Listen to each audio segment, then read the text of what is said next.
Sa pag-uso sa among diri sa among lugar sa dinggi kung anak igsuon, parte pong taasa iyang trangkaso nga kining kapayas among gihimo kay tambal man daw ni sa dinggi among gitistingan kining udlot sa kapayas.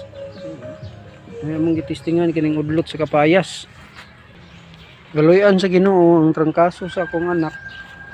Ni minor pud siya tungod aning udlot sa kapayas. Nga among gibuhat amo siyang laga. Among gidukdok, among gilaga. May gipabugnaw. Amo ang gipainom sa akong anak. Ug ni minor ang iyang trangkaso tungod sa udlot sa kapayas kay nahadlok ni nga basig dinggi. Pero alternatibo ni siya nga tambal igsuon.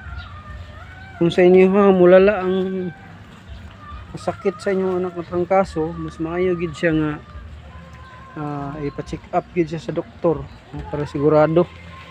Kining kapayas alternatibo lang ni siya. Salamat sa Ginoo ni atong hinay-gigayon na ni minor gid ang trangkaso sa kong anak.